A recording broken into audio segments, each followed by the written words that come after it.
Financial and Physical Fitness with Patrick. Welcome. Good morning. Good morning to you all. Of course, this is Patrick. I come to you live from my little dungeon garage gym here where I get my morning workout in and we talk about physical fitness or finances. I'm a fund manager. I've been a professional investor for quite some time. And so I'm here to answer questions about IRAs, 401ks, infinite banking, investments, cash flow, financial freedom, anything like that. Thank you, Andy. I appreciate you for coming on here and helping me out. I've been having these technical difficulties lately. No reception, no connection. The camera was becoming blurry. Sound was bad. So I've actually ordered this mesh system that I'm getting for my house to make the internet really, really good down here in my garage. But it is live Q&A, you guys. So that is designed for you guys to be able to ask me some questions. And I do this because, you know, I'm down here working out anyways. So I figured I might as well offer some value and answer some questions to people like you when it comes to either physical fitness or finance. So if it's getting in better shape you want, having more energy, looking better, you know, maybe when you take your shirt off, be more confident, dieting, those kinds of things, I want you to put your questions right in the Q&A because I'm going to answer them live for you right here from my garage during my workout. Hey, maybe you just want somebody to work out with. You don't have a workout partner. Maybe you need motivation to wake up in the morning and get, you know, moving. Maybe that can be me, and I'd love to help you get in better shape. But really, let's talk about some finances.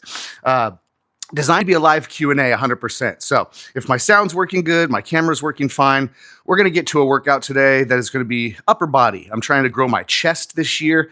I'd like to have a bigger, more defined chest. And so today we're going to do a little bit of shoulders, a heck of a lot of chest, a little bit of triceps, and that kind of thing while I field all your questions. So, excuse me, if you have any questions this morning, start dropping them in the chat. Let's go. Let's get it. But I'm going to be setting up my workout in the meantime, and I'll be looking at the screen in case you guys do have some questions about any darn thing. But I'll tell you this, one of the subjects that I can talk about today, if we don't get a whole bunch of participation and questions, is the 3 links or the 3 resources that are in my description of my live. I've got down there Note Investor University, so we can talk about what that is. I've got the Everly May Fund, our investment fund. We can talk about what that is. But also we've got the cruise that's coming up. So we've got a beautiful cruise coming up. So if you have questions about investing in mortgage notes, if you have questions about what we do at Everly May Fund, perhaps you have questions about the cruise cash flow conference at sea starting April 10th through the 15th. And I'd love to be able to talk about all that with you today while I work out. So you guys can come up with your questions, whether it be fitness or physical finance related. Go ahead, ask them here, and I'll answer them live.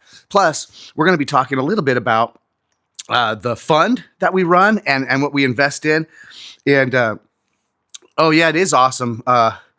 Bethany says, my beautiful wife, that is, Bethany says, that sounds pretty awesome. Yeah, it is going to be pretty awesome.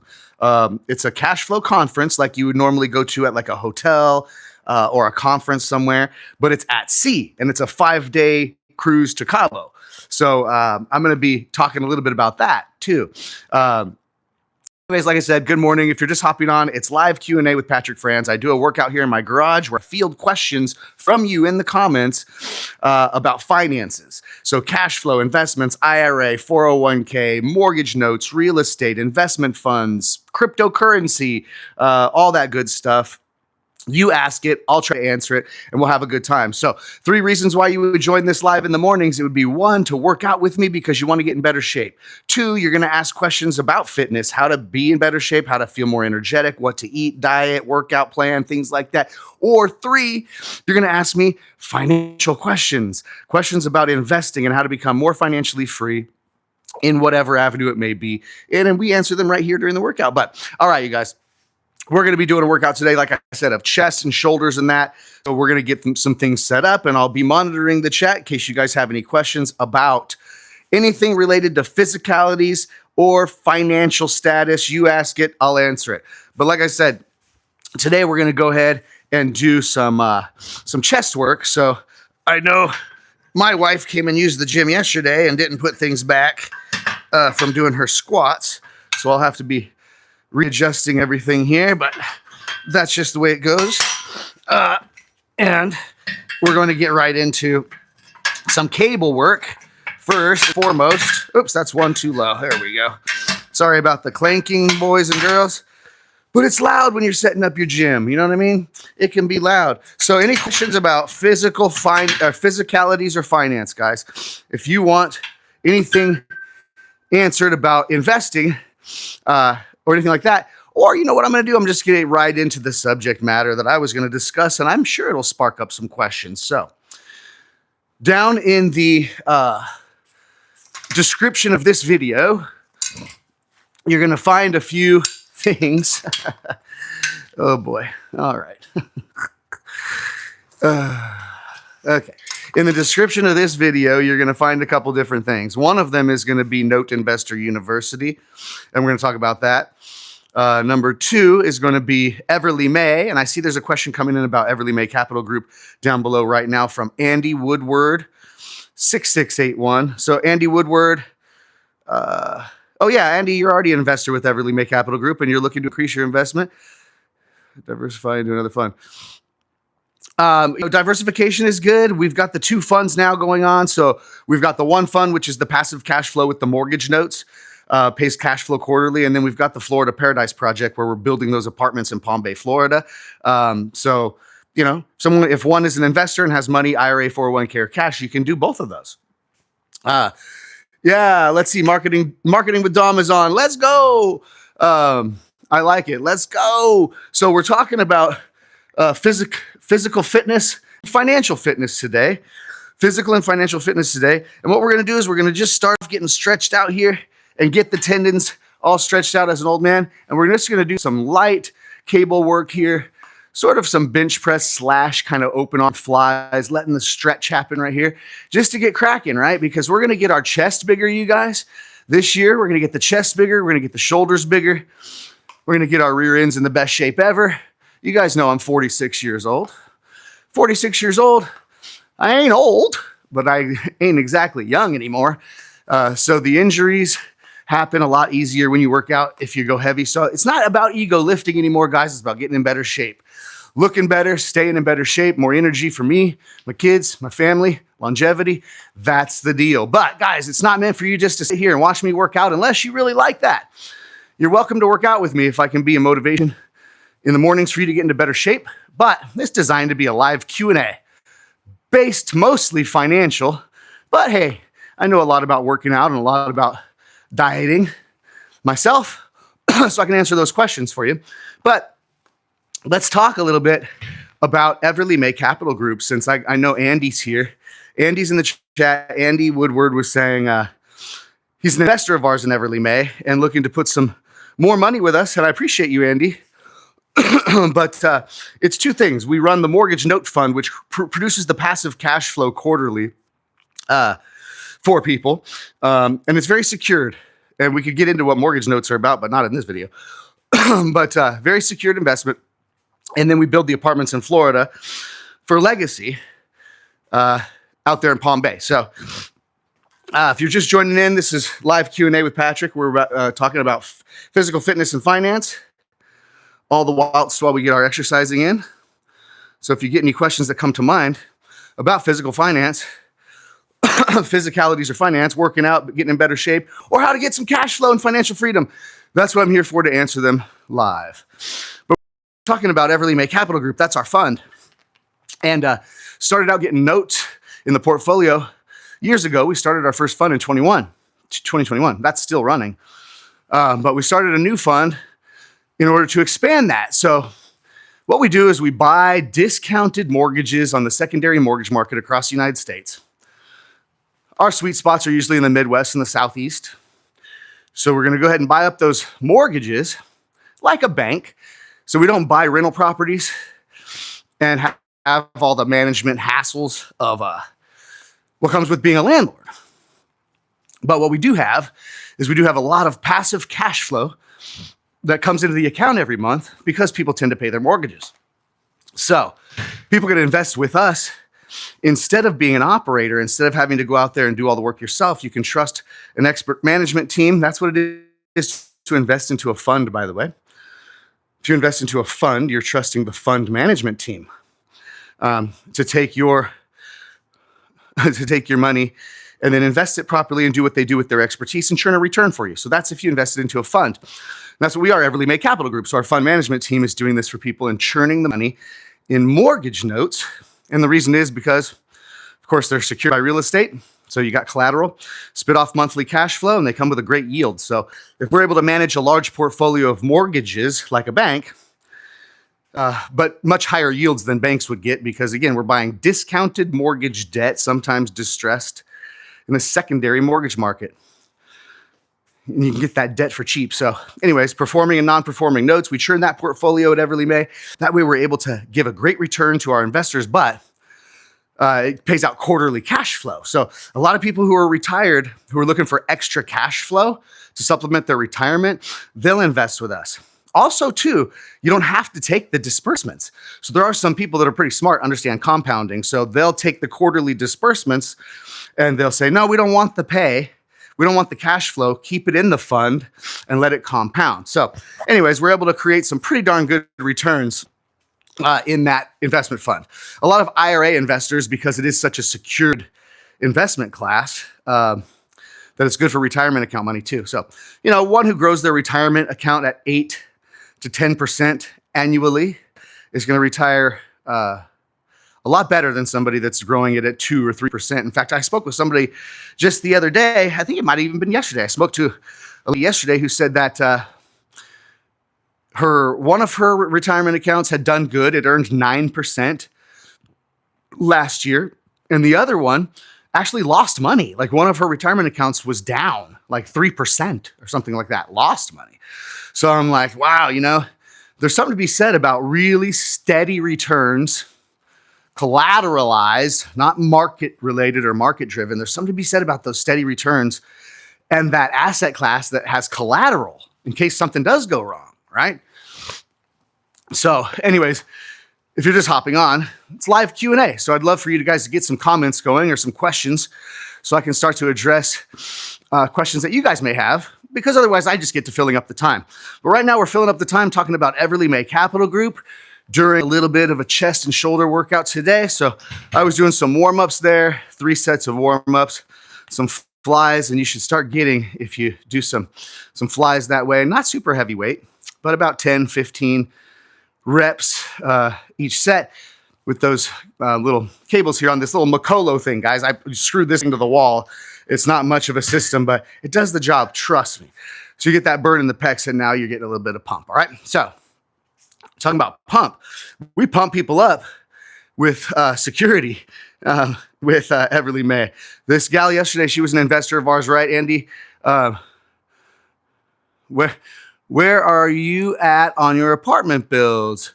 Oh, Bethany, the apartment builds are coming to what we call the end of the road on our 32 units. So we have a 32 unit and a 48 unit.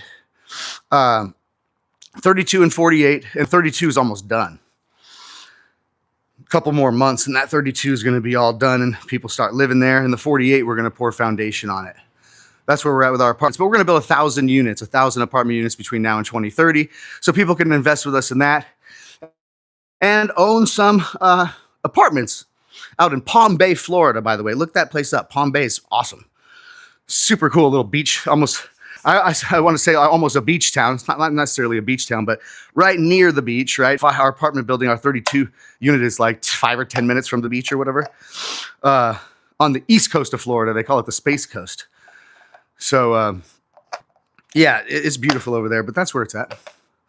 Besides Dom, marketing with Dom, besides your funds, what's the number one thing you like to invest in? Crypto.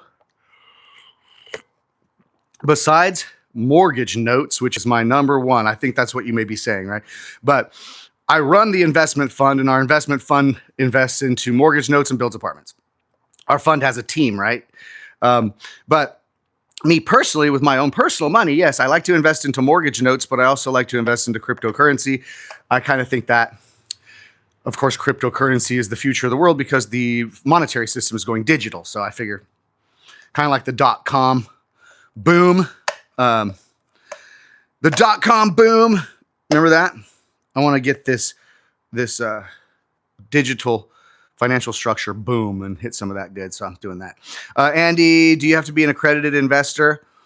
Not necessarily. Our fund is really designed for accredited investors. It's Reg D 506C, but we have crowdfunding certification, which is pretty cool. So through our crowdfunding certification, you don't have to be accredited. The minimum investment's only $25,000, and people can participate if they want to get passive cash flow steadily without the headaches and all the volatility of these markets. Can we believe the markets lately? Dude, stock market, cryptocurrency, everybody was all jazzed about silver and gold until they tanked real quick, bam, in like 1 day, 2 days. It's wild, right? So the thing about not sleeping at night and having to deal with all the fluctuation, especially in one's retirement account, is a pain in the rear end, don't you think? So no, you don't have to be accredited to get into Everly May. Anybody can get in as long as you go through the crowdfunding portal. Well, shouldn't say that. We have max of $5 million per year that we can raise from non-accredited investors. So let's be clear about that. So we got done the little warm-up set there. So we got the warm-up set of cables. Whoops. Tell you what. Gotta get my beautiful wife figure out how to re-put together this gym so things don't fall on me and all this. But anyway, we're gonna do some regular benches here. Now these regular bench presses, guys, on the flat bench kind of scare me a little bit nowadays because I did have a shoulder injury just recently. Not recently, I should say, but about a year ago. I had a pretty good shoulder injury and I like tore my labrum really bad. It was horrible.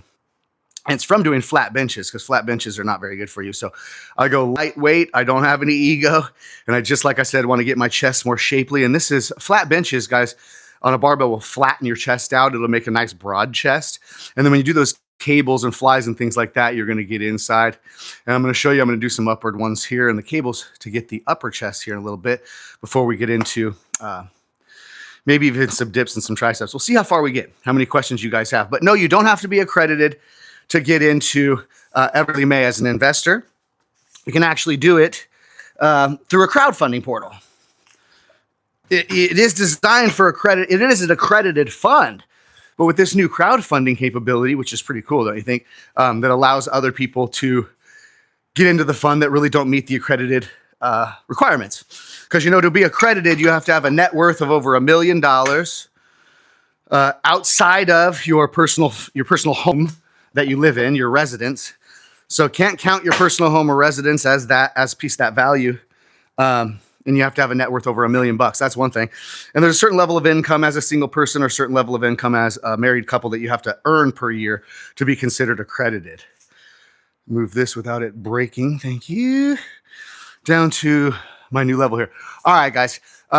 So do you have to be accredited? No, you don't have to be accredited to invest into Everly May. So guys, if you're just hopping in, it's a workout where I answer live Q&A about fitness and finance. Feel free to pop your questions in the chat so I can answer them.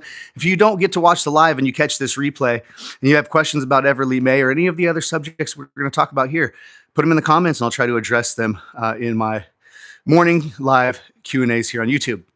But you don't have to be accredited. You just have to be somebody that appreciates stability, real estate related endeavors, cash flow, passive cash flow, right? And, family owned management team that's very ethical and is so available that people can catch me here every single day live on YouTube if they darn feel like asking me questions. But anywho, that's some satire, of course. But at least I'm happy, guys, that today my video is working and that my sound is working. Boy, has it been a struggle to do. I'm motivated to do this. I want to talk to you guys and answer questions here in the mornings and help you guys get motivated to work out and get in better shape. But man, between the internet problems and the sound problems, and yesterday it was blurry and then couldn't hear me and it shut off and all this other good stuff. And I was getting so discouraged. I'm like, you know what? I'm not going to do these anymore. And then I'm like, nah, yeah, you are. It's no big deal. So I'm getting an internet mesh system to fix those difficulties. But guys, Q&A. So you guys ask me questions in the comments, anything I can answer for you today. And let's participate and have a little back and forth. But we were talking about Everly May Capital Group. That's our fund. And we were talking about the fact that we build apartments and do mortgage notes for passive cash flow. Andy's an investor, and we're currently raising money for some endeavors that we have going on. Now, that can bring me then to the cruise. So, guys, there's the cash flow conference at sea. So the cash flow conference at sea is going to be super cool if you can get on there, or if you want to bring your business partner or your family or whatever. But it's a cash flow conference, but it's at sea. Do you know what I'm saying? So, when we go to a conference, a real estate conference, by the way, guys, safety first. Since I work out here talking to you on YouTube without a spotter, I have this because of my torn labrum shoulder injury that had happened recently. So I do have a little bit of a spotter, just simply to help out my shoulder tendons at the very bottom of the rep, so that I don't go getting a shoulder injury right here live on YouTube while we're messing around. But let's talk about that cash flow conference at sea. Okay, the cash flow conference at sea is a 5-day cruise to Cabo San Lucas. Can you believe that? It leaves from Los Angeles port and goes to Cabo San Lucas, and from Los Angeles port to Cabo San Lucas, 5-day cruise. And we're going to have a cash flow conference out there on the cruise ship at sea. So if you wanted to come to a conference where you can learn about land, you can learn about mortgage notes for passive cash flow, you can learn about apartment development. There's going to be an IRA specialist and a trust specialist on board. You can learn about how to use life insurance and a dynasty trust to get your family to become wealthier and wealthier as time goes on, being the change maker in your family tree, so to speak, financially. So, guys, land, real estate development, IRAs and investing with retirement accounts, mortgage notes, multifamily, trusts, structure and protection, all these good things. There's going to be speakers there, cash flow conference at sea, that are going to cover all of that information. So it's going to be so good for people that want to come to learn. You want to learn more about land, more about notes. You want to learn about these asset classes to become more of an expert in them. Then the cash flow conference at sea is absolutely the place you got to be. It's April 10th through the 15th. April 10th through the 15th. And you guys can put in the chat or just leave in the comment section of this video. Just type the word cruise and we'll get you information to get on there. But it's April 10th through the 15th, and it's a cash flow conference, but it's at sea. And it's a cruise to Cabo San Lucas. Pretty cool. So there's learning, but guys, the networking, there's going to be probably 40 or 50 like-minded investors, including the operators of investment funds and development companies and so on, there on the ship. So we're trying to create trust with people who we're planning to invest money with, and you're creating trust, which is hard to find these days. What better way to get to know people and their families if you guys are on the cruise ship? So cruise to Cabo, cash flow conference at sea, learn about land, learn about notes, learn about apartment development, and come to network with how many people? 40, 50, 60 like-minded investors and the operators of these businesses and these big investment funds. They're all going to be on this ship, stuck with each other for like 5 days. How cool is that?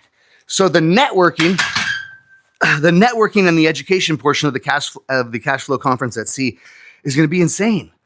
But there's investment opportunity. So like, we're going to be there, but we're just one of the people there. But Everly May is going to be there. We're hosting this cash flow conference at sea. And so people that are looking to invest with us into mortgage notes or apartment development in Florida and all that can come and meet us. And, my family's going to be there. So what better way to get trust with people than cruise to Cabo, right?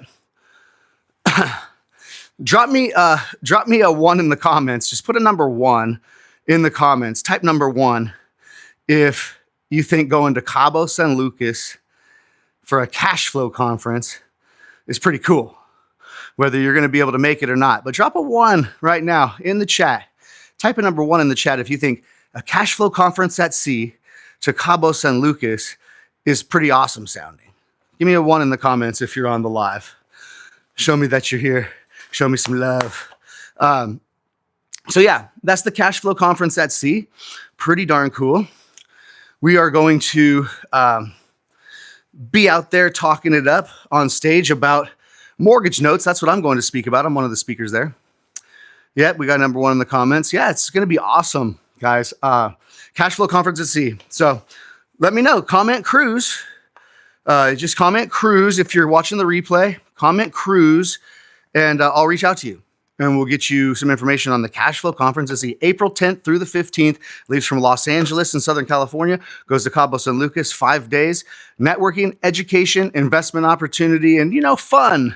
Going on the cruise is really fun, all in all. So bring a friend, a business partner, a family member. But if you're just hopping on now, this is Patrick. I do a live Q&A from my gym while I'm working out, and we answer questions about fitness, finance, and we're talking about right now the cruise cash flow conference at sea. My goodness.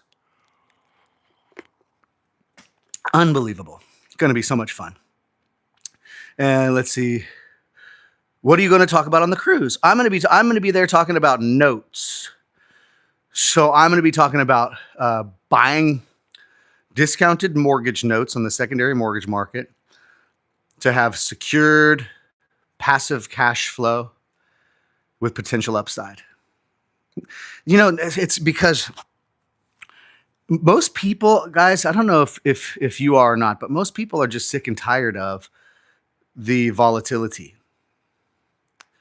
Sick and tired of the volatility of the markets.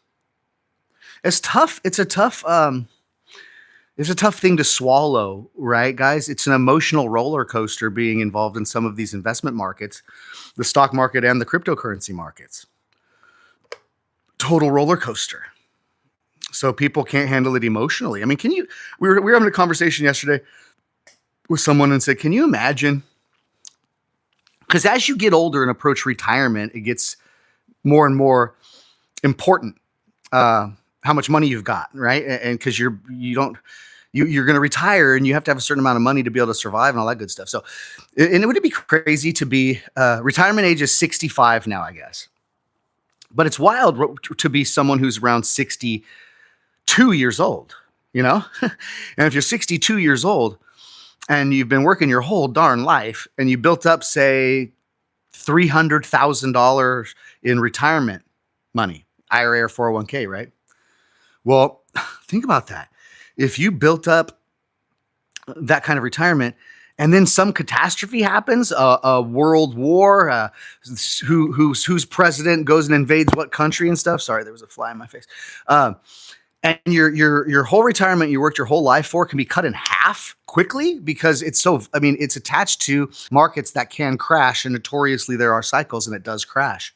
So it's a scary thing to be approaching an age of retirement and looking at possible market-related crash that destroys half of what you worked for just like that, right? People saw this happen to them in their lives. And so that's what we talk about. I'm going to be talking about mortgage note investing because there's a reason why banks don't flip houses, and there's a reason why banks don't own huge portfolios of rental properties.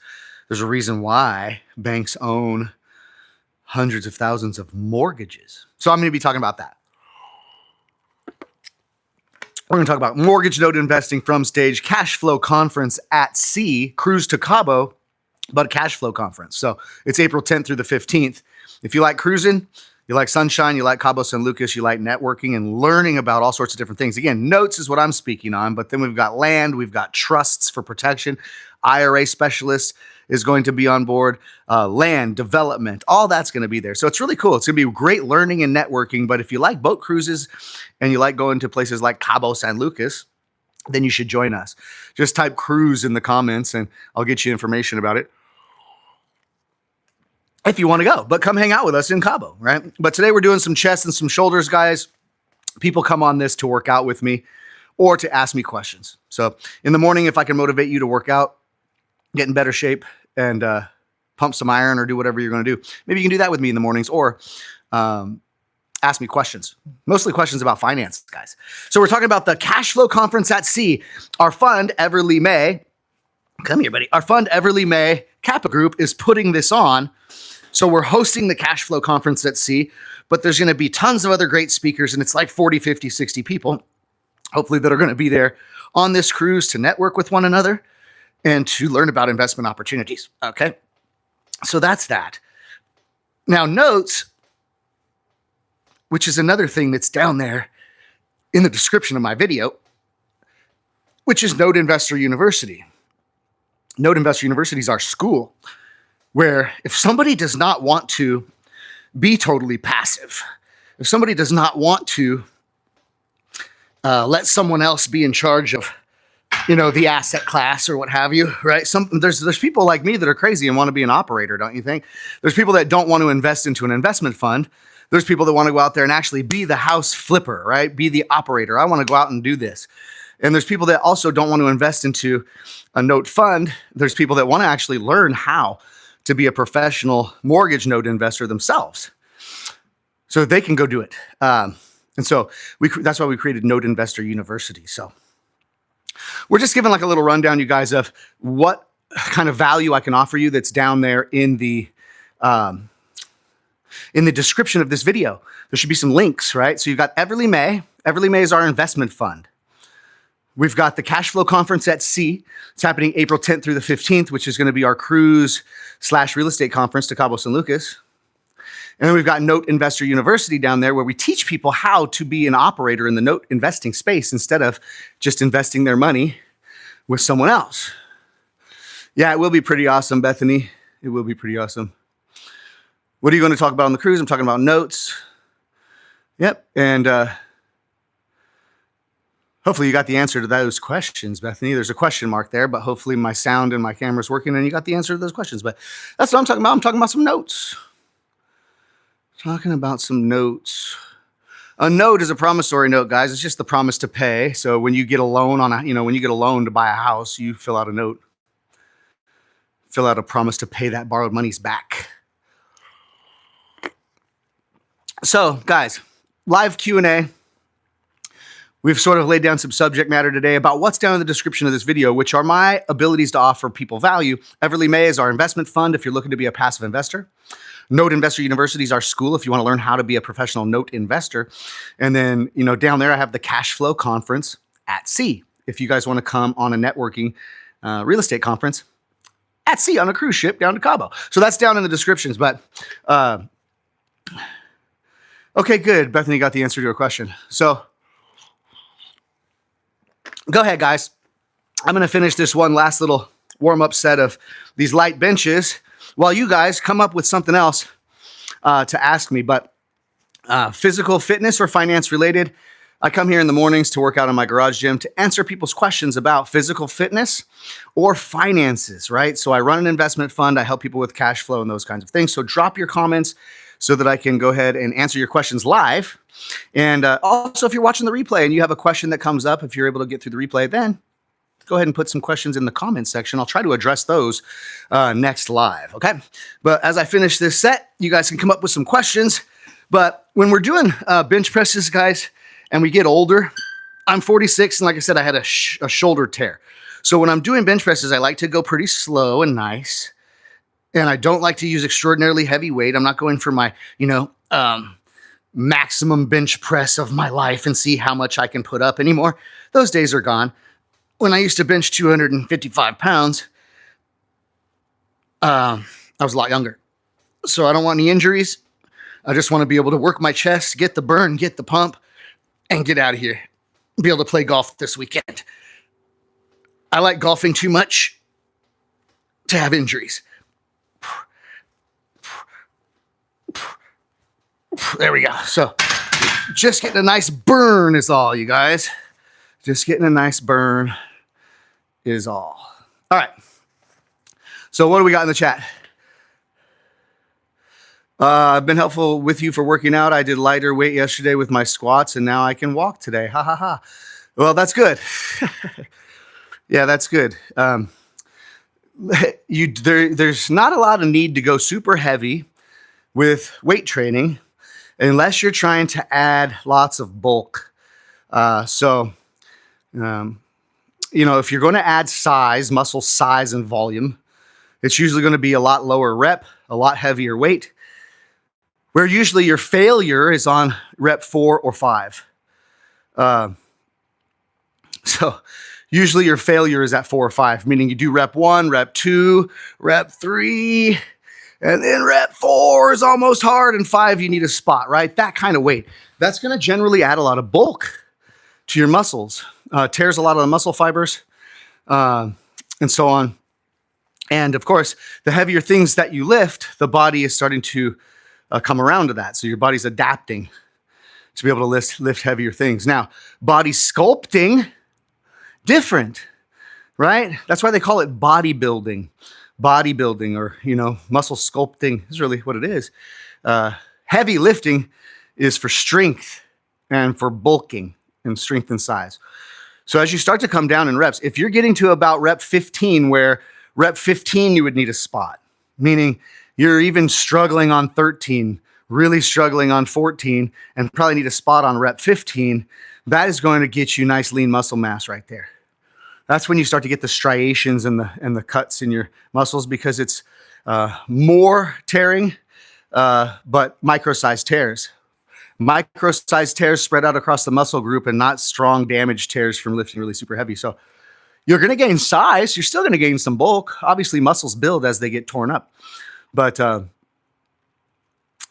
not necessarily as much bulk, right? And you can cut weight, higher reps, more intensity, a little bit more heart rate. That's also going to let you reduce body fat as well. I'll tell you what, man, I walked 2 golf rounds. I played 2 golf rounds this weekend in a row and walked. And my bad knee was hearing from it. I was hearing from my bad knee. It was telling me. And then I went yesterday night and went to the jump park and bounced trampoline with my 6.5-year-old daughter. And of course, I can't just chill out. So I had to be doing backflips and all that stuff. So my right knee is a little bothered with me. Looking forward to meeting you all on the cruise. I better start working out. Well, hopefully, guys, I can start a trend here with some of you. If you really want to start getting in better shape, if you want to start getting in better shape, it first becomes like a mental decision, right? I had this mental decision about 1.5 years ago that I was over it. I was sick of drinking the alcohol. I was sick of the bad habits. I still don't eat the greatest, but diet's my hardest struggle. But I was sick of it. I didn't look good anymore with my shirt off. I had a beer belly, and it was just embarrassing to me. I'm sure most people didn't think that I was too bad, but for me, I was pretty bad. So it's mental change, mental shift, to decide that, you know what, I'm going to get in shape, period. It's a decision, right? So first, let's do that. But if you need like motivation and help, I'm going to be here all the time. Hopefully this whole year, if I can, if God will bless me with my health, so I can do this every day at 6:30 a.m. for you guys, and you can work out with me. Okay? So that's what I'm going to be here for. And to answer questions, remember, it's a live Q&A where I answer questions about fitness or finance. But yeah, so what we've done so far, guys, is we've done sort of some sort of, I would call them cable. I call them cable flies, but they were sort of almost dip flies, right? So pushing downwards, it's going to work and get my whole chest warmed up on the bottom here and my little injury areas where you can kind of tear tendons and things like that. So we got warmed up. We did 4 or 5 sets of cables. Now we did about 3 sets of light bench presses. Oh yes, lunch and chat with Patrick on Wednesdays. Oh, that's right. You know what? I need to put the link to that down here in my live, don't I? Thanks for the reminder. Andy Woodward said, yeah, I have a lunch and learn that I do. When do I do that? On Thursdays or Wednesdays? Thursdays. Lunch and chat with Patrick on Wednesdays. Andy, what do you mean, man? I'm doing my my lunch and learn on Thursdays. Thursdays at 12 noon Pacific time. I'm doing a lunch and learn. I do that on Zoom. But that's for like a kind of a webinar lunch and learn on how node investing works. Is that what you're talking about, Andy? Not sure. Oops. He said, oops. That's funny. Oops. I'm not quite done yet with these darn things. Yeah, Thursday. There you go. All right. So yeah, I'm doing a lunch and learn on Thursdays. Let me see. Oh, someone commented on something else. Anyways, yeah, Thursdays, right? So Andy was talking about Thursdays at 12 noon Pacific time. Also, I need to put the link down in the description of this video for that, huh, Andy? But I have 12 noon Pacific time, a lunch and learn, where I teach people about what I do, node investing. I teach people about a case study, how node investing really works, the 3 possible outcomes of what can happen to a mortgage note, 3 possible outcomes, what can happen, and the rate of returns and things like that that go with that. So yeah, I need to put that in here, don't I? I need to put that in the, let's see if I can lift this guy up without it falling off. There we go. Okay. Cool. All right, guys. So done with that. Just a couple little light bench presses. Not a big deal. But at this point, I do feel a nice burn and my chest feels a little bit pumped up. That's all that I'm looking for, guys, at my age. Oh, great. Spilled the coffee now. Fantastico. Well, nothing like a coffee spill in the gym, but we'll figure that out later. Fantastic. All right, we're gonna have to fix that up, guys. But anyways, yeah, so Thursdays, 12 noon Pacific time, I do a lunch and learn where I go over case studies about node investing and such. And I am going to try to wipe this up before it gets too out of hand.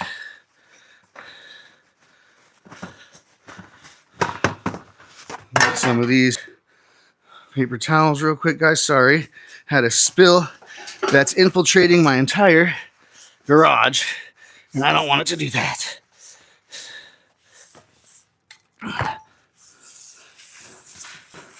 All right. That should do it for just a few minutes. All right, sorry about that. So anyways, guys, I spilt my coffee. Come here, cameraman. Come here, cameraman. There we go. I just spilt my coffee and was draining down the gym mat here in the garage. So oopsie. So Thursdays at noon, we're going to do a lunch and learn where I teach people about mortgage note investing with live case study and examples of what happens or what can happen when you own a note. So thanks for that reminder, Andy. And I need to put the link to that down in this live chat. So anyways, yeah, Thursdays. So guys, you might want to join us on the Cash Flow Conference at Sea, April 10th through the 15th, the Cruise to Cabo, where you network, you learn. There's financial investment opportunity there. It's going to be awesome. And then I have Everly May Capital Group. If you are looking to invest money, but you're looking for a good asset class with a good management team, and you want to be totally passive, then I have Everly May. That's our fund. And then, of course, Node Investor University, our school, where we teach people how to be node investors themselves, in case you want to do it. So it's pretty cool. That's what we specialize in. But for those just coming on or watching the replay, it's Patrick Franz, and I do this live Q&A about physical fitness and finance here in my garage every morning. So people can come on and ask me questions. And I try to do my best to answer them while working out and out of breath. So super fun. But I like it when you guys come join me. So if you need motivation to work out and get in better shape, maybe I can be your morning motivation. You can work out and get in better shape with me. Or maybe you just have questions. Questions about cryptocurrency, questions about individual retirement account investing, questions about passive cash flow, financial freedom. How about mindset? Mindset is where it all starts, right? So feel free, it's designed to be a Q&A, to drop some fun questions and chat with me. And let's work out together and talk about these kinds of things in the mornings, okay? So get my little nicotine there. Got my little caffeine there with the coffee. So we're doing good this morning. Doing good, feeling good. How old are you? If you're watching, and we got some people on. How old are you? Drop your age. I'm curious to know your age in the chat. Drop your age in the chat. I'm 46 years old. I was born in 1979. How old are you? Those of you who are still on here. How old are you? I'm 46. 34. 48. What did you say? 4877. 4877. 58. Look way younger. Andy, I know you, buddy. You do look way younger than 58. You look like you're about 45. Erica Sanchez, 9181. 4877. Are you 2 ages or am I tripping? Did you get that wrong? Did I get that wrong? Okay, cool. I'm like, hold up a sec. Erica said she's 48. She's born in 1977. So we're about there, right? So let's see. Erica, were you into anything like Depeche Mode and Duran Duran and those kinds of bands back then? Were you into that kind of music? My older sister is 9.5 years older than me. And so she was like early teenager when I was, 5 and 6 and 7 years old. So I have this music taste of someone who was born a lot earlier than I. That's super funny though. You love them. Andy, you saw him 4 times in concert. Rock and hair bands, dude. Yeah, right. Holy moly, the hair bands. Ooh, those guys had prettier hair than girls, didn't they? In the 80s and all that. It's getting a little hot in here with my heater. Sorry, excuse me. But it's mess up my Bluetooth speaker. So no, yeah, that's crazy, right? The hair bands, those guys were awesome.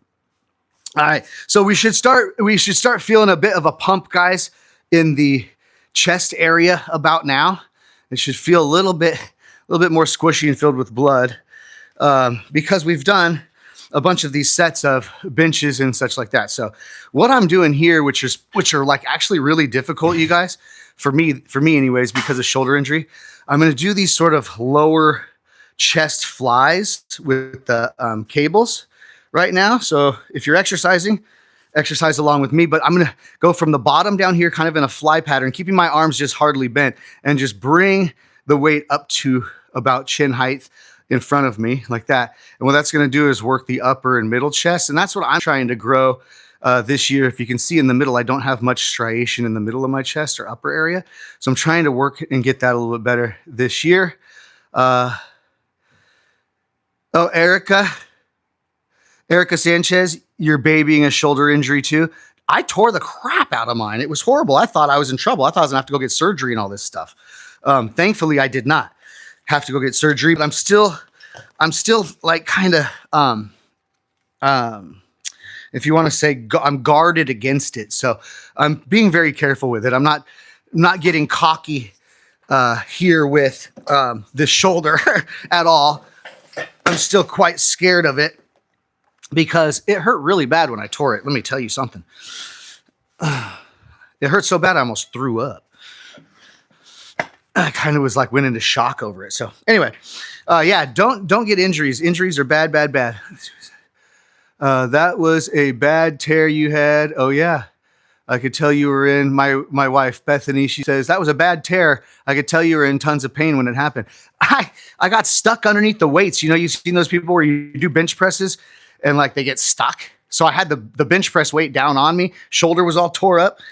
And I didn't know what to do. I had to yell for my wife, come help me. You know, something like that. Come help me, babe. But I didn't. I got the weight off of me and all that. But dude, it's bad. Injuries suck. Oh yeah, what did Andy say? Shoulder hurts. Went to Chico and found out it was 3 displaced ribs in oh god dang.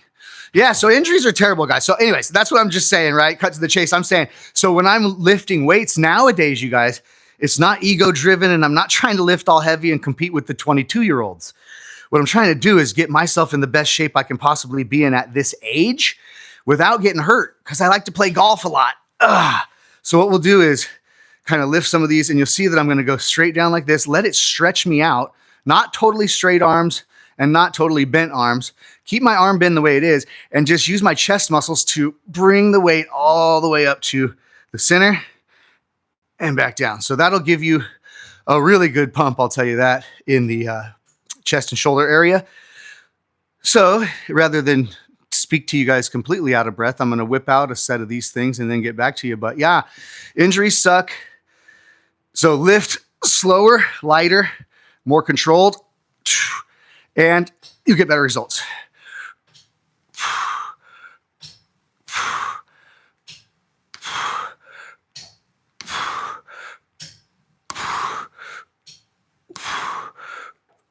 All right.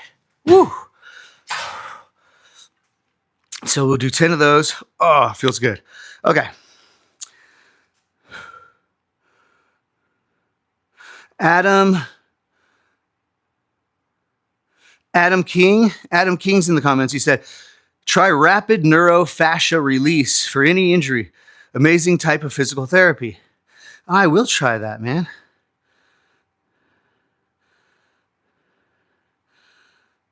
Rapid neurofascia release.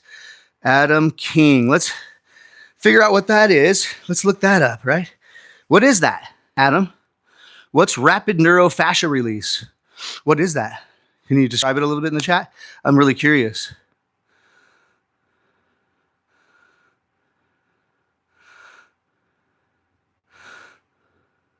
Oh, you know what? And I keep saying Erica. It's probably Eric A. Sanchez. I'm sorry about that.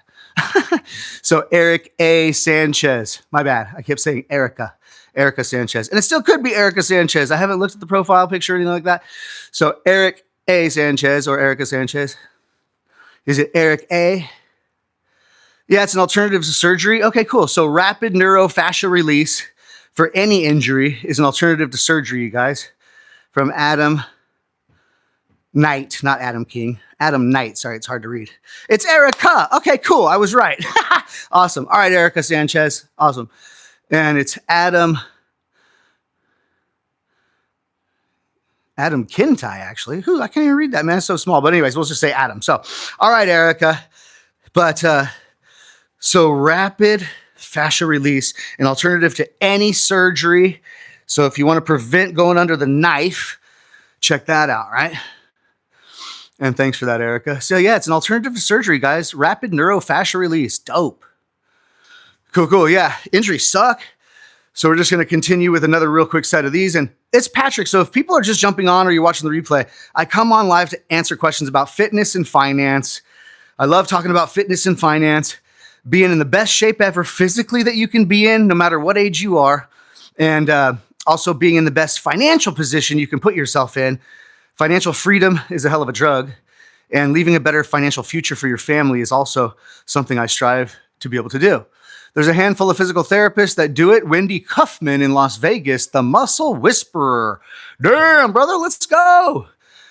The muscle whisperer. If your nickname is the muscle whisperer, there is zero doubt you better be good at what you do, boy. That is awesome. The muscle whisperer.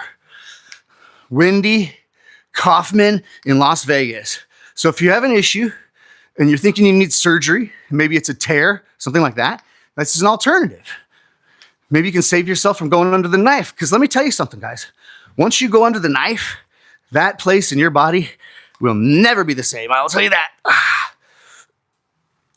Ooh. I have 3 surgeries in my right knee. 3 surgeries in my right knee. It is not good. My right knee is a pain in my rear end. Let's put this up a little bit. Woo. All right. So anyways, we're getting a pretty good burn now in the chest. Feels great. I'm going to take this charger off. Put my phone in there better now that it's charged up enough. That's better. So now I can move this thing around and not be afraid that my phone is going to fall. I had my battery pack attached to it. Because as you would know it, my phone didn't charge on its charger last night. Rad, right? What did you say, Erica? Oh my gosh. Erica says, yes, I'm financially fat right now. I'm becoming financially fit, Dave Ramsey. That's classic. Whew. All right. So I'm going to do one more set of these guys. Working the upper and middle chest right now, doing low to high cable flies, low down here, up here to high. So we're doing low to high cable flies right now. We already did some regular chest cables, some regular chest cable flies, cable press downs, if you would. We did some flat bench press with the barbell. Now we're doing low to high on the cable machine. Try to work the inner and upper chest. And of course, you're getting shoulders and stuff involved in this as well.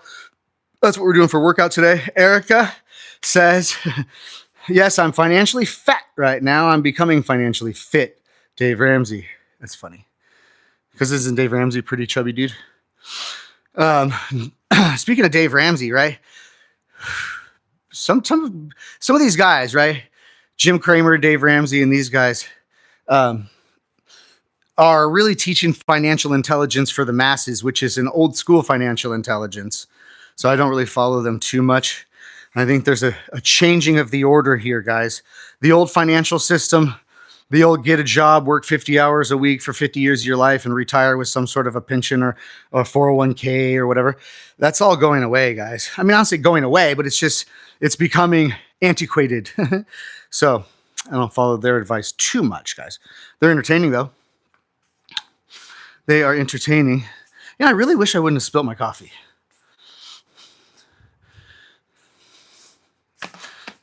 But I did. I kicked it over.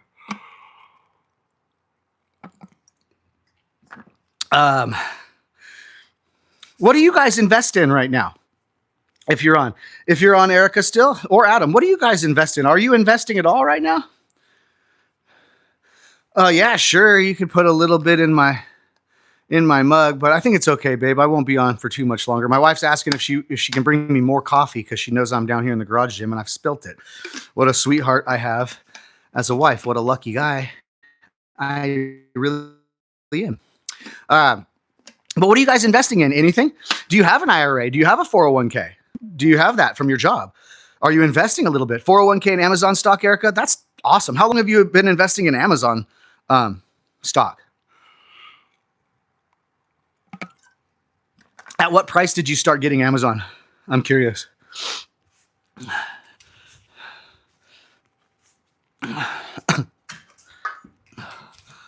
Amazon stock. Amazon stock, that's definitely a stock in the stock market that made a lot of people rich. A lot of people rich.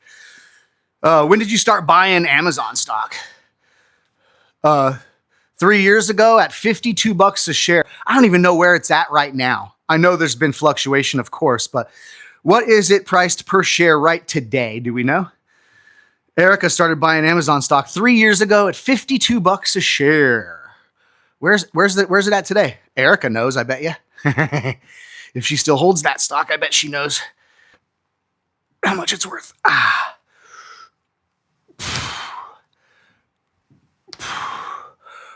A little over 100. Boom, double your money. Pow. I love it.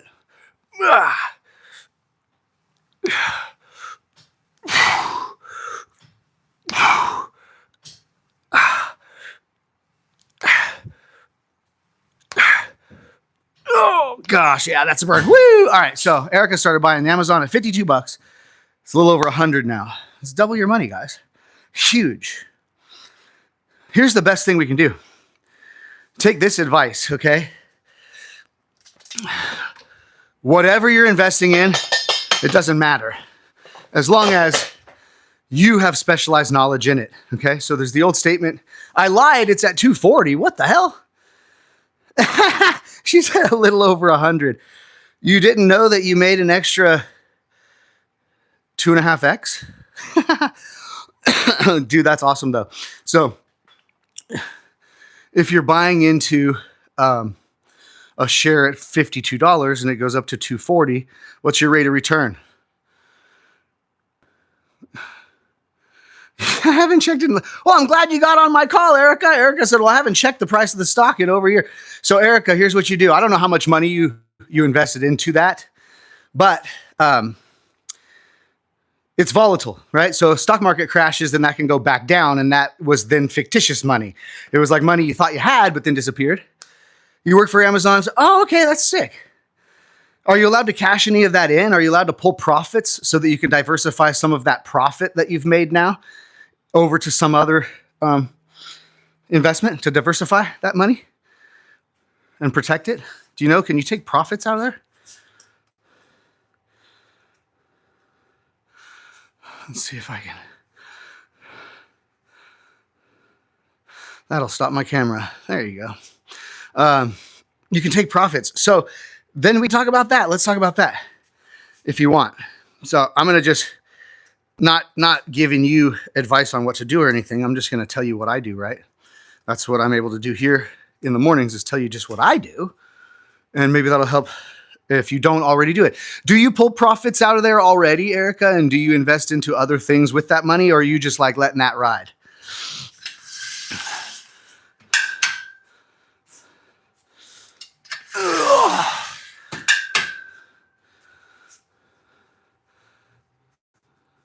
So you can pull profits, right? Are you though? Are you pulling some of that money out of there since it's gone up so much, and then taking some of that profit? Not selling all of it, by the way. I'm saying pulling profit. Pulling profit. So selling maybe a third or a half of it at this point and putting that into a investment that produces cash flow. So I'll talk to you about that in a second. I've pulled to spend. So please give me insight on how to invest. Yes, now we're talking. Now we're talking, Erica. Knowledge is power. Let me just get my little shoulder protector since I'm worried about my shoulder injury. And dips are hard. I forgot how hard dips are, but I got my little dip bar set up here and we're just going to bust out some dips, which is, again, guys, if you notice all my workouts today, okay, we had push down on the cable machines. We had flat bench, okay? We had the from low to high chest, okay? And now we're gonna do dips. So you're seeing how everything's pushing away from me. So I'm working all chest, all triceps, all shoulders basically today, upper body region. One of my goals is to grow my chest this year. So, Andy, hey, thanks for coming on, Andy. I'm going to be on tomorrow morning. So hit the little bell notification after you subscribe to the channel if you haven't already. I think you have, but yeah. So I'll see you tomorrow morning and we can chat. Thanks for coming on. So we've got Erica. Yeah, you've pulled money to spend. So if you are working and you're making income, okay, then you want to try to rely upon your income for your spending or paying your bills, what we call non-negotiables. It means there's bills you have to pay, okay? So those are called non-negotiables. So you're going to pay that. Try not to, if you have an emergency, of course, you have to pull to spend, but try never to pull, especially if you're below the age of, say, 65 years old or 70. I wouldn't pull to spend if you don't have to, if you still have the energy and the ability to make income, okay?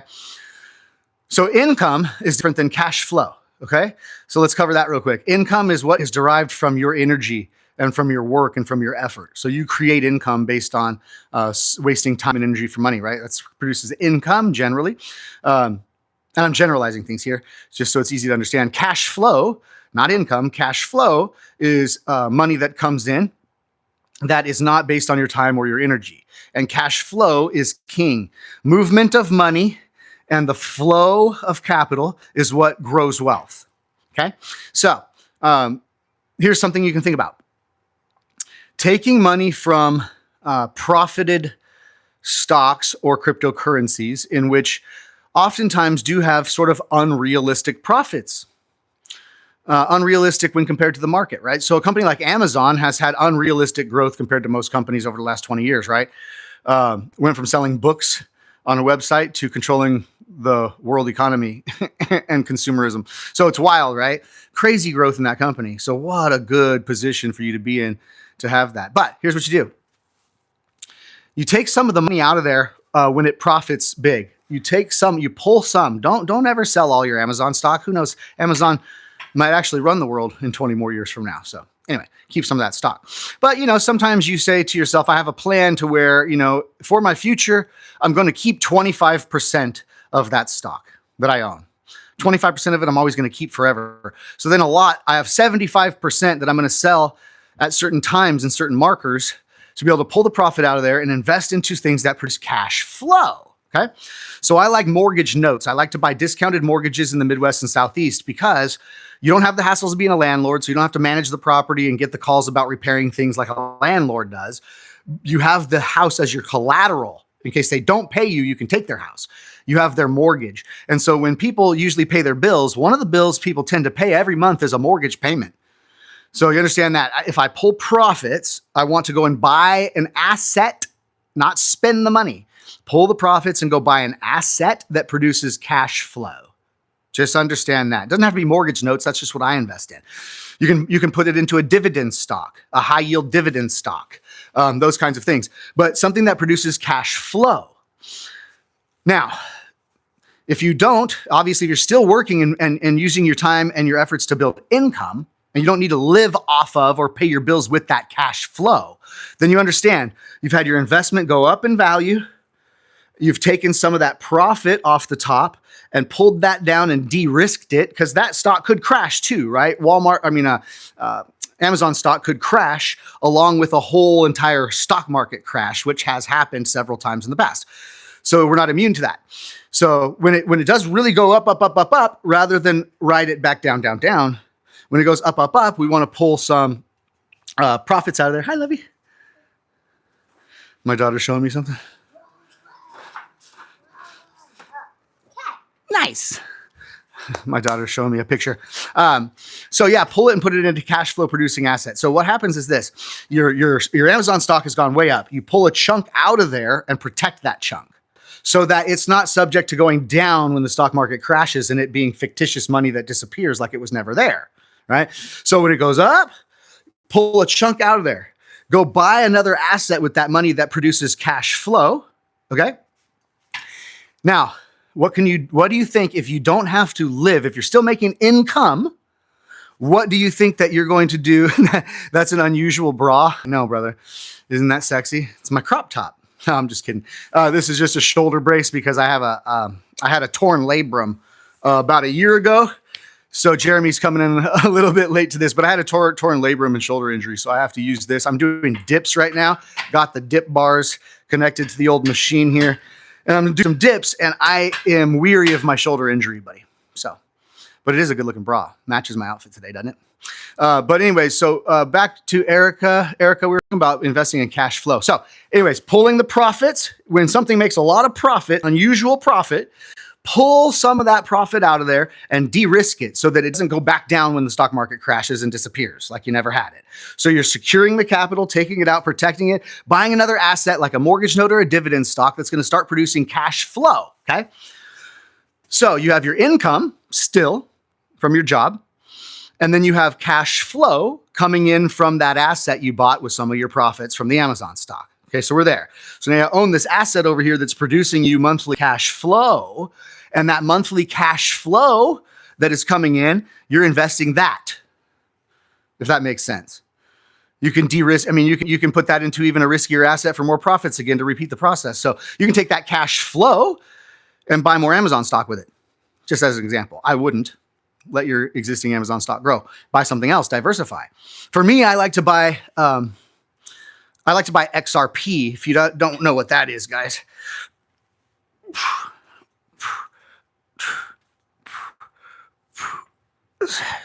Ooh, you guys are going to be a little close to my face when I'm doing that. It's kind of goofy, right? So I'll move you away. But so you understand that, Erica? Does that make sense? So you take your profits. Where can I put this thing so that you guys aren't right in my face? I'm not right in your face. So we'll try to do this here. Okay, so you take the profit from an investment that has gone up ridiculously since you've owned it. You take profit from that and you invest into another asset that has cash flow that's being produced is invested once again. So you're taking the cash flow from that second asset you bought, and every month or every quarter, whatever you invested in, that's producing that cash flow from a mortgage note or dividend stock, something like that, that cash flow that's coming in each month, you're putting that over into another investment, like an XRP or a tax lien or a something, right?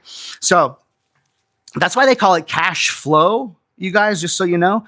It's the movement of money that allows it to grow, okay? If money sits stagnant, it's just that, it's stagnant, right? If a puddle of water sits stagnant, it usually evaporates, right? Or gets mucky and dirty and grows mold and things like that, and it's bad to have water sit stagnant. It's also bad to have cash sitting there stagnant. It's not what it's designed for, okay? Your dollars are designed to be little soldiers to go out and attract more dollars and bring them back to you. So anyways, Erica was talking about how she works for Amazon or has worked for Amazon and got some Amazon stock. And that Amazon stock that she received at $50 is now $240 a share. There's a lot of profit there. Now, I don't know how many shares you've earned or how much money it is that you have, but the theory was the system, right? As having a systematic approach to building wealth. So your time and your energy produces income, okay? That income should be invested after you've spent on your non-negotiables. Okay, non-negotiables like you've paid your rent, you've paid your car payment, you've paid your insurance, you've bought your groceries, that kind of stuff, right? Non-negotiables, bills you have every month you got to do. After those are paid, don't buy stuff yet. Invest the rest, okay? Wealth is made by time in the market. What's up, anyone? 3537, how you doing? How you doing? It's amazing I was somehow able to get the live to work today. No technical difficulties. It's been working the whole time. I'm amazed. But doing good, man. We're at the end of a workout, and we're doing chest and shoulders and stuff like that today. And we were just talking about Erica in the comments was saying she had some Amazon stock. It went up in value, and she was like, what do I do, right? The smartest thing to do is have a systematic approach to building wealth and cash flow. So we talked about take profits from asset number one. So if you have an asset that's gone up a lot in value, pull profit out of there before it goes down with a crash. So don't ride things up and be stoked with fake money that you don't really have and ride it back down to know that that fake money you thought you had disappeared. Silly, right? So pull profit out of there. Take the profit that you pull out of that profitable investment, take the profit and lock it up in another asset that produces cash flow. Because the cash flow that's coming in from that investment, that cash flow is now investable money every month that you can take the cash flow and invest that into another asset, like what I do, which is invest in XRP, because I believe it's a large part of the future financial system. So, guys, that's another lesson. But as we know, Erica has worked for Amazon, and she got Amazon stock for doing so. If you buy anything like that, stocks or cryptocurrencies or anything, and then you have something that hits, right? It makes an unusual amount of profit in a quick amount of time. You want to de-risk the capital. You want to take the profit out of there while it's real and tangible. You want to get access to that money and use that money to put into another asset that produces cash flow, and then take the cash flow that's coming from that investment, invest that cash flow into something else. So now you see you've got your money, the same money really working three different places, and it's producing cash flow, net worth, and freedom. That's what you want to do. Hey, but glad to see you again, anyone, 3537. Just talking, of course, more investment stuff. I'm going to see if I can put this over here where at least you guys aren't directly in. Okay, that's better. All right, guys. So obviously, if you're just jumping on, it's Patrick. I do my workout in the garage here in the mornings, and I answer Q&A on fitness and finance. So if you need somebody to work out with, I'm here to motivate you to do that in the mornings. You can do it with me, or you can come on here and ask me questions about fitness and finance, and I'll try to do my best to answer them, because I'm all about freedom, financial freedom, and leaving a better financial future for your family than the one you grew up with. Did you know that you have the ability to be the change maker financially in your family tree? Sure you do. Sure you do.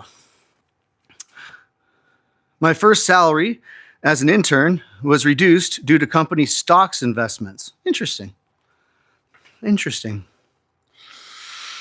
Very interesting. I can't even read that name, but we're going to say Spraved. That's what we're going to say. We're going to say Spraved. Spraved says, nice. How you doing, Spraved? So every morning I'm going to be on here to answer questions live. So put your questions in the chat so I can answer them live. Anything about fitness and finance related, guys.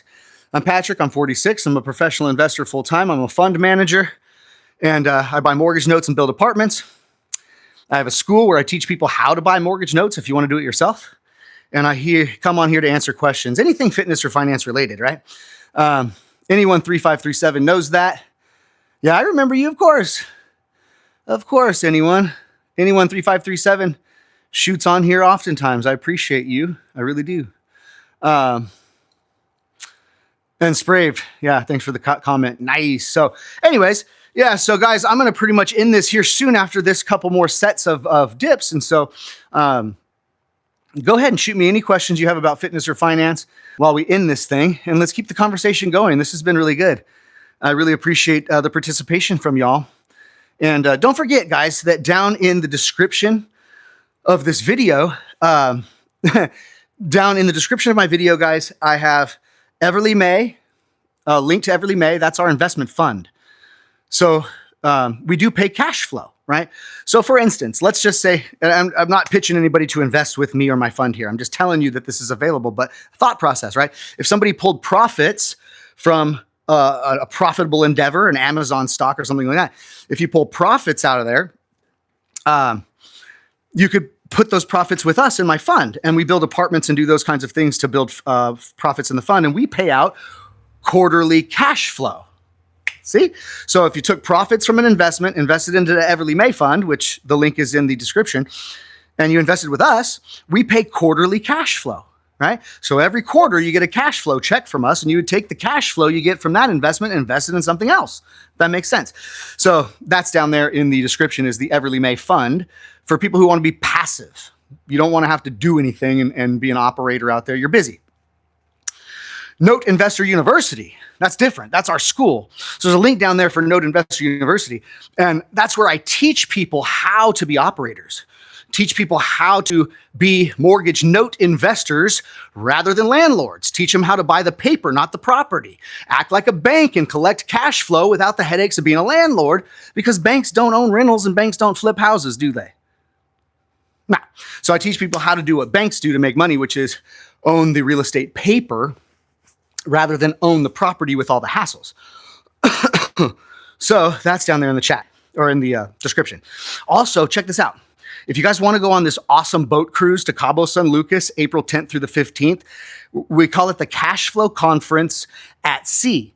So if you want to learn about these type of investments, if you want to learn about mortgage notes, learn about investing into property, learning better how to utilize your IRA and your 401k in a self-directed manner to drastically increase the level of money you have when you retire, learning how to use trusts to protect your wealth, all that stuff, guys, we're going to have speakers on this cruise ship. So it leaves from Los Angeles Port, goes to Cabo San Lucas. It's a 5-day boat cruise, cash flow conference at sea.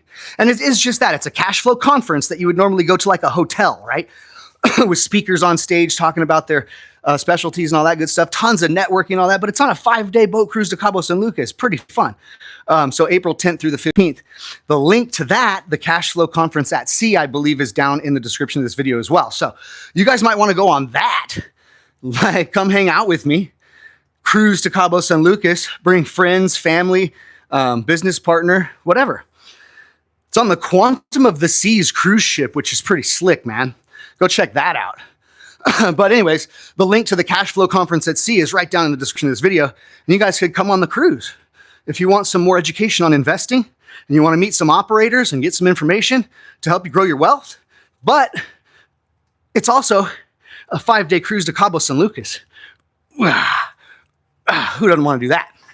All right. Woo! That is a good little chest workout. So my chest does feel quite pumped up and feels good this morning. And we've actually been able to get through pretty much a full workout, a light full workout together this morning. And I figure just to really get the pump going in the arms, because we've done all these pushing exercises, right? We've done cable push downs, we've done bench presses, we've done cable rises, and we've done dips, So everything's pushing away. Been using my triceps a little for just about all of it. But right now what we can do is just get one last good pump in the old triceps before we end it. So I can field some more of your awesome questions here. So guys, cash flow conference at sea. What do you think about that? Even if you're not able to come with us, but what do you think? Do you think that's a good idea that we're doing a cash flow conference, but yet at sea on an awesome cruise ship, 5 days to Cabo? What do you think? Sprave says, good job, Patrick. Thanks, man. I appreciate you. So we're going to end, guys, with some triceps. Eventually here, I'm going to motivate some people just to get in better shape. And so some people are going to want to join me here, not for the Q&A. Maybe they're going to listen and get some nuggets, but some people may just join me in the mornings just to have somebody to work out with. I'd love to be a motivation for you to get in better shape. But in the meantime, talking financial stuff, how cool is that?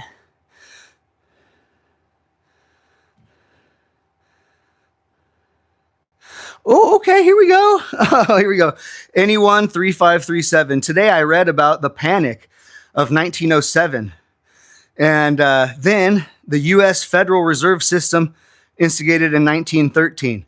You're studying the right information, anyone.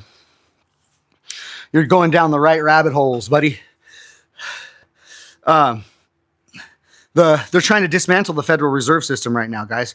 You understand that banking is going from a centralized control to a digitalized system that pretty much, doesn't completely dismantle the Federal Reserve, but they would do it if they could.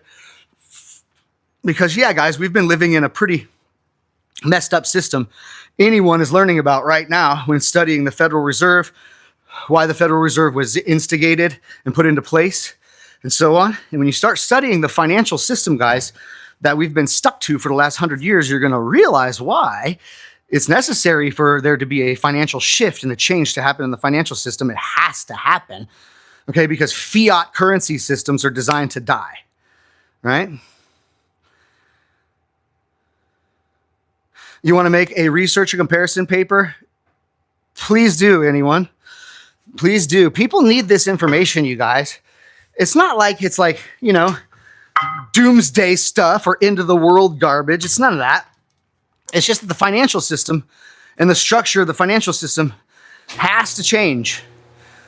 The fiat currencies are designed to die over time, and the fiat currencies are dead now. You look at the debt to income ratio of Japan, the debt to income ratio of China, and the debt to income ratio of the United States, and you'll realize that it cannot go further in this manner, okay? So the financial system is due for a change, and it's happening underneath our very eyes. And the new financial system that's going to be the next 100 or 200-year financial system is being built as we speak, and it's digital, right? Everything's going to go onto the blockchain. So I like to invest into assets. For instance, with Erica, who's got the Amazon stock, right? Think about this. The Warren Buffett and Charlie Munger style of investing, and I'm talking these guys are mega billionaires who are known as the best investors that have ever existed on the planet. You understand? So let's follow them a little bit. One of the lessons is don't invest into anything you don't understand. So the study and the education and the knowledge base of these types of things, like anyone is getting right now by studying, is the most necessary thing, okay? So you have to start learning, guys. Take the time to learn, study, read a book rather than watch the next Netflix episode. Okay, learn some stuff. Knowledge is power. But the lesson I wanted to get at with Charlie Munger and Warren Buffett and these guys is this. Invest in something that you understand. Don't invest in things that you don't know about or don't understand. That's first rule. Second rule is, guys, invest in companies that you believe will be around for the next 20 years, minimum. So if you're investing into things in the stock market and you're investing into things in the cryptocurrency markets, you want to invest into, that's what people said far before Ty Lopez said it, right? Knowledge is power. Remember watching G.I. Joe? Remember watching G.I. Joe? G.I. Joe said, knowing is half the battle. Yes, knowing is half the battle. But no, knowledge is power. And Ty Lopez is a goon. Social media guru, Ty Lopez. Never liked that guy. Maybe it was just his hair. I don't know. But who am I to judge? Uh, Imagine picking something like a company that is going to be around for the next 20 years minimum. So something that's going to be a new part of whatever system is going to happen in the next 20 years. We know Amazon, pretty good bet. People don't even go to the store anymore. People stop going to shopping malls. Have you seen shopping malls recently? They're empty. People are just buying everything on Amazon. So find something like that. So the reason why, guys, I invest, I'm not telling you what to go invest in. The reason why I invest some money into XRP is because I believe XRP is going to be a huge part of the next financial system that's being built right now that'll last the next 100 years or so. And it's going to be very implemental. So XRP is what I buy in the cryptocurrency market strongly. I have other holdings and stuff like that, but it's my number one holding. Fixed supply asset that's going to be very necessary for the financial system over the next 20 years or more. And that's a good way to think about investing. Study it, understand it, get your own convictions about it, and invest into it for the long term, guys. This get rich quick stuff is how people get ruined. Remember, pull profits when certain things like Bitcoin, like XRP, like Amazon stock, and these kinds of things, if you're lucky enough, when you get good returns that are unrealistic returns, like doubling, tripling, quadrupling your money in something that's very unrealistic returns. When that happens, you have to remember to be stoic, non-emotional, pull profits out of there while you have them. Pull profits out of there, de-risk that capital and put it into investments that produce cash flow. By the way, it doesn't have to be like an investment, okay? Remember this, something that produces cash flow. Okay, so I like mortgage notes because they don't require management. People pay their mortgages and I collect mortgage payments. It's very simple, okay? And I have their house as collateral for protection. But look, how about, isn't a vending machine, doesn't a vending machine produce cash flow? Doesn't a small laundromat produce cash flow? So start to think creatively. I'm just saying, if you pulled profits out of something that went drastically nuts and made you a bunch of money, pull profit out of there while you still have it. Because look, J-Man says, yeah, Bitcoin was 120,000 and then down to 70,000, right? So what happened to the people that rode it up to 120,000 and went, look, I'm getting rich, woohoo, and then back down to 70,000 and they went, oh, they had that money. It was there, but they let it sit and it rode back down the hill, okay? It disappeared like it was never there. So those people that were invested in Bitcoin, right? When Bitcoin was going up, were they disciplined to pull some profits out of there? Take those profits and secure them into an investment that produces cash flow. That should be the system. Most people don't, though. They ride it up, they ride it down.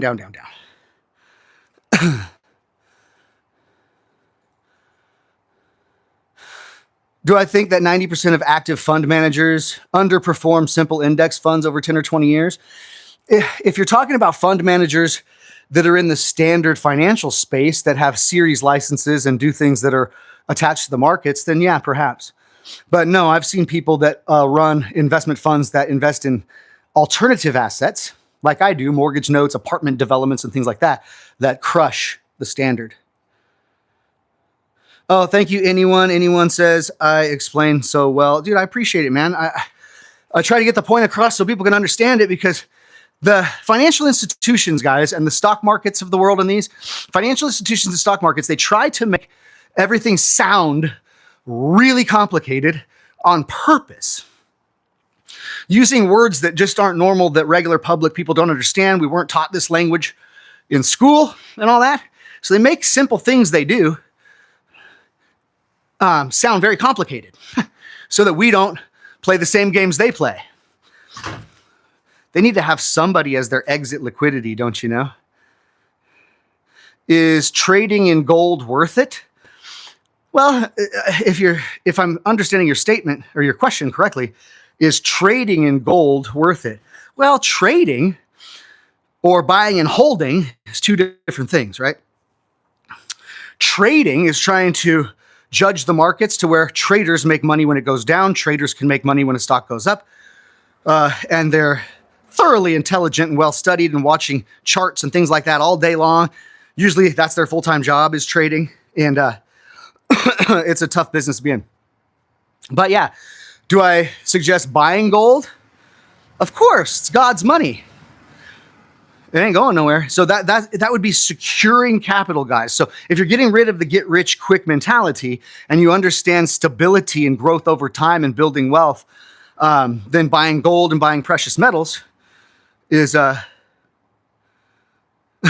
yeah, buying gold or precious metals is definitely good. Gold, we've seen what happened to the price of silver, but again, up, down, up, down. It's all volatile. So that's why I like to invest in a mortgage note, because I have a contract.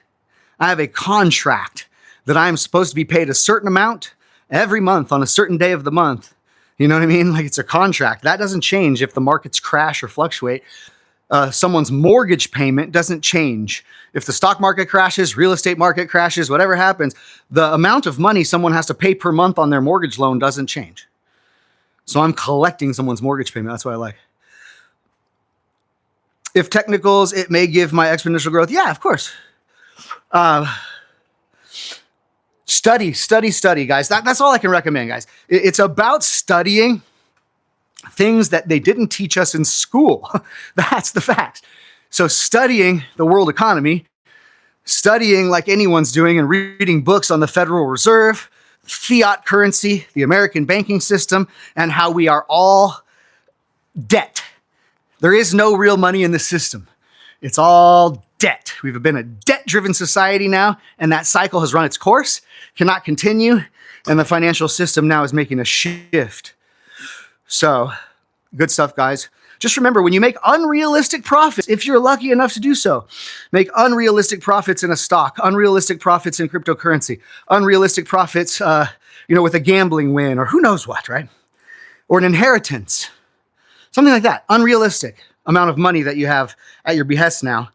When that time comes, pull profit out of there, guys. Don't sell all of it, but pull profit out of there and take profit and de-risk it, secure it somewhere where it's not going anywhere, and it produces you cash flow, because the cash flow is investable money as well.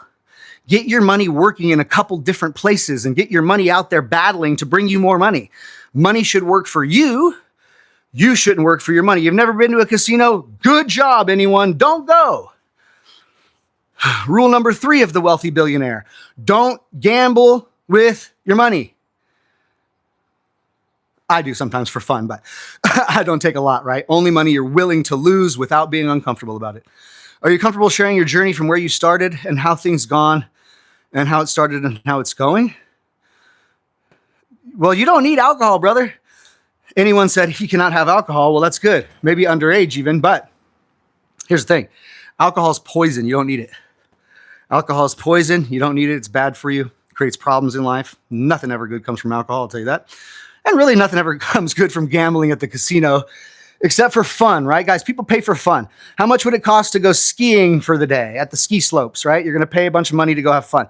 So if you're going to go have fun at the casino and just consider it to be entertainment, and you're only paying for fun, and you take a little bit of money there to have fun, and that's okay. You know you're going to lose that money and walk out without that money, and you can handle that. You're paying for entertainment, good. But gambling can also be bad, okay? So don't do it. Try not to gamble with your money. But yeah, my journey started, guys, when I was 15 years old. I started selling because my sister had a telemarketing company. So when I was 15 years old, I got my first job as a salesperson, selling things over the telephone as a telemarketer. It's kind of like where it all started. So early on, I was already trying to think outside the box. I didn't want to go work at McDonald's or Wiener Schnitzel. I wanted to do something that seemed a little more interesting to me. So I did sales. And, I guess by the time I was 19 years old, I was selling high-ticket home remodeling, like kitchen remodels. Yeah, 15 years old. Let's see, I was born in 1979. So yeah, 15 years old. 94, whatever, 94, something like that. So anyways, I started telemarketing, and then at 19 years old, I started selling home remodeling. So I was selling kitchen remodeling, bathroom remodeling, roofing, windows, and that kind of thing. At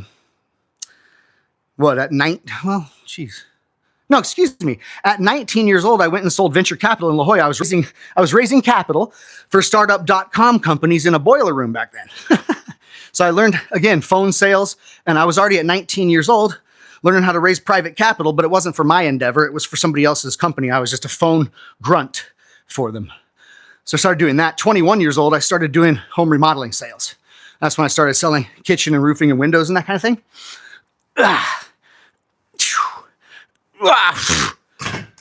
Okay. Now we're getting a good burn, guys. So that was just a fun little easy workout. Here, let me try to switch this around so you can see me a little bit better. There you go. That's best. Whew. So we got a good workout in. Feels good. Good little pump going. Talking about a little bit about my journey, and I'll end it with that. But anyone was asking, and all right. So I'll get to that in just 1 second. So Athar, I'll just say Athar. Athar asked a question about being 17 years old and for his studies. So I'm talking about it in a second, but I'm going to give you the real quick rundown of my journey in a summarized fashion, because I know we're running late here, and I'll get to you, Athar, and then we'll end this stuff. So back to it. At 21 years old, I was selling venture capital, at 19, I was selling venture capital. 21, I was selling home remodeling. At 25 years old, I started my own company. It was my first startup company. I had an invention called the Auto Finder. So, oops. See this thing here? This is just an old picture. I created a car alarm key fob that would find your car in a parking lot. So I had a startup technology company when I was 25 years old and ran that company for quite some time. And when I got out of the entrepreneurial startup endeavor, I went into sales again and did sales for quite some time, and then ended up finding real estate and mortgage notes when I was about 37, 38 years old. Now I'm 46. So for the past 7 years now or so, I've just gone into investing professionally and got out of the sales jobs. So my journey's always kind of been in sales because I liked it. I was excited about sales. I thought it was more fun than working just a regular like McDonald's or, labor type job. So I got into all that. I've done startup companies, so built companies from the ground up, raised private capital, and done that. So that's kind of like my journey. And now I am just more so, I guess, about helping other people, because if it weren't for some of the mentors I had in my life and some of the people that took me under their wing and all that, when I was a young man coming up, I would not be anywhere near where I'm at now. So I'm really thankful for those people. And I want to be then somebody like that to you folks. So that's why I come here, guys. So I will be back tomorrow morning. I'm going to come every morning. If God blesses me with the health and energy to be able to do so, every morning, Monday through Friday here, 6:30 to 8 a.m. pretty much. We ran a little late today. We were getting some good questions here at the end. But what you should study, Athar, I told you I would handle your question. He's 17 years old. What opinions should you study now? In my opinion, guys, something to study right now and study it quickly would be the changing order of the financial system. Because as a lot of millionaires and billionaires were made in the dot-com era, there was also 97% that failed, right? So 3% of the dot-coms stayed and became huge and successful. 97% of the dot-coms went away. They called it the dot-com bubble. You remember that? So I think the same thing's happening here. We've got blockchain, cryptocurrency, and a changing of the financial system from the old archaic banking system, fiat currency, paper money, slow, expensive transfers, and those kinds of things, centralized control, and that we're changing over to a digital banking system. So study that, right? Anyone was already saying he's studying the instigation of the Federal Reserve System and how that came up, the American banking system, the failure rate of fiat currency systems, right? Go ahead and figure out when they took the United States dollar off of being gold-backed currency. So it was gold-backed currency. It says Federal Reserve Note. If I had my wallet, I'd check. It says Federal Reserve Note right on the dollar bill. Look at it in your wallet. It says Federal Reserve Note. Guys, I am a note investor. I buy promissory notes. I buy notes. I buy mortgage notes. That's my investment strategy that I like the most. So I know what a note is. A note is a promise to pay. That's what a note is. It's called a promissory note, or note for short. So if you look on United States paper currency, it says Federal Reserve Note. So that was a piece of paper that was able to be exchanged for something of real value. Does that make sense? And it was exchanged for actual gold because gold has real value paper money, printed paper, doesn't have any real value, like monopoly money doesn't have any real value. So understand, when they took the United States dollar off of the gold standard, and now it's not backed by a damn thing, it just became monopoly money, and that was way back in the 70s. Okay? So we've now gone 50 years or 40 some odd years, whatever, with it being just monopoly money, and there's only so long you can print an unlimited amount of monopoly money until it just loses its value. That's fiat currency destruction. Happens every time. So, get off of that. But I would just say that's what I would study. 17 years old, what should he study? My opinion, anyways, is somebody should study right now changing world order, the new banking system that's going to be put in place, and try to put your money behind the billionaire dollars. So in figuring out the companies that are going to have real utility value to the new banking system moving forward for the next 20 to 50 years, and that might be a good investment.